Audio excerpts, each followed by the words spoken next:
ಓಂ ಪ್ರಕೃತಿಯೇ ನಮಃ ನಿತ್ಯಭಕ್ತಿ ಕಾರ್ಯಕ್ರಮಕ್ಕೆ ಸುಸ್ವಾಗತವನ್ನು ಕೋರುತ್ತಾ ನಮ್ಮ ಜೀವನದಲ್ಲಿ ಸಾಕಷ್ಟು ಅನುಭವಗಳಾಗಿರುತ್ತೆ, ಸಾಕಷ್ಟು ಕಷ್ಟಗಳಿರುತ್ತೆ, ಸಾಕಷ್ಟು ಸುಖದಲ್ಲೂ ಇರ್ತೀವಿ. ಎಲ್ಲೋ ಒಂದು ಕಡೆ ಜೀವನ ನಿರ್ವಹಣೆಯ ಕಾಲದಲ್ಲಿ ಕೆಲವೊಂದು ವಿಷಯಗಳ ಬಗ್ಗೆ ನಾವು ಜಾಗೃತಿಯಾಗಿರಬೇಕು.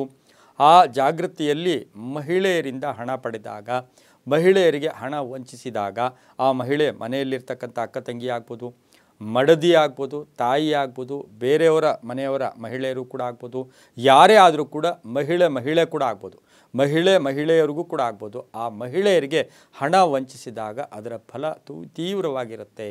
ಅದರಿಂದ ಸಾಕಷ್ಟು ಕಂಟಕಗಳು ಎದುರಾಗುತ್ತೆ ಅಂತಕ್ಕಂಥದ್ದನ್ನು ಕೂಡ ನಾವು ಅನುಭವಪೂರ್ವಕವಾಗಿ ಇವತ್ತಿನ ದಿವಸ ತಿಳ್ಕೊಬೇಕಾಗಿದೆ.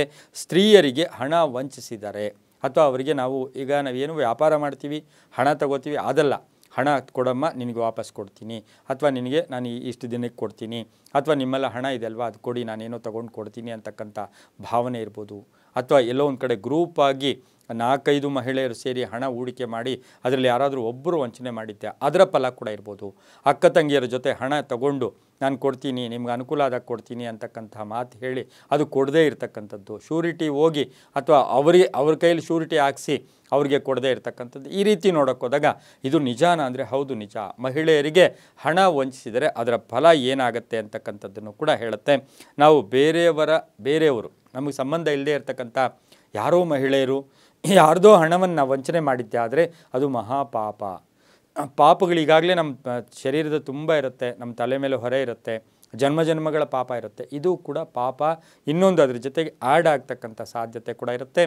ಬೇರೆಯವರ ಮಹಿಳೆಯರಿಗೆ ನಾವೇನಾದರೂ ಹಣ ವಂಚಿಸಿದ್ದೆ ಆದರೆ ಮಹಿಳೆಗೂ ಕೂಡ ಹೌದು, ಆ ರೀತಿ ಮಾಡಿದ್ದೆ ಆದರೆ ಅದು ಮಹಾಪಾಪ ಅಂತೂ ಕೂಡ ನಾವು ಅದನ್ನು ಅನುಭವಪೂರ್ವಕವಾಗಿ ತಿಳ್ಕೊಬೋದು.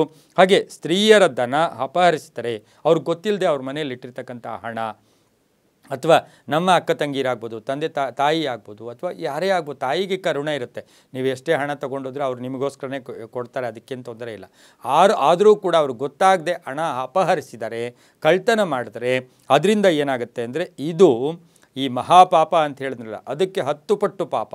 ಮಹಾಪಾಪ ಅಂದರೆ ಹೇಗೆ ಅಂದರೆ ನಮಗೆ ಅದೃಷ್ಟ ಕೂಡಿ ಬರ್ತಾ ಇದೆ, ಪಟ್ಟಂತ ಹೊಟ್ಟೋಗುತ್ತೆ, ಕೈಗೆ ಬಂತು ಬಾಯಿಗೆ ಬರಲ್ಲ, ಅದು ಕೂಡ ಪಾಪಗಳಲ್ಲಿ ಸೇರ್ಕೊಳ್ಳುತ್ತೆ. ಇದು 10 ಪಟ್ಟು ಪಾಪ. ಮಹಿಳೆಯರ ಹಣ ಅಪಹರಿಸಿದರೆ. ಇನ್ನು ಸ್ತ್ರೀಯರ ಹಣ ನಾವೇನು ಮಾಡ್ತಾರೆ, ಸ್ತ್ರೀಯರು ಏನು ಪಾಪ ಉಪಯೋಗಿಸ್ತಾರೆ, ಮಕ್ಕಳಿಗೋಸ್ಕರ ಉಪಯೋಗಿಸ್ತಾರೆ, ಕುಟುಂಬಕ್ಕೋಸ್ಕರ ಉಪಯೋಗಿಸ್ತಾರೆ.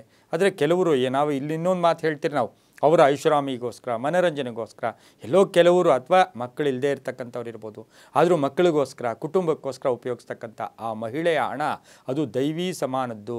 ಹುಂಡಿಯಲ್ಲಿ ನಾವು ಹಣ ಹೇಗಿಡ್ತೆ ಹುಂಡಿಯಲ್ಲಿ ಎತ್ಕೊಳ್ಳೋಕೆ ಹೋಗ್ತೀವ, ಆ ರೀತಿ ಅದು ಭಾಳ ಪ್ರಭಾವ ಇರ್ತಕ್ಕಂಥದ್ದು ಕೂಡ ಆಗಿರುತ್ತೆ.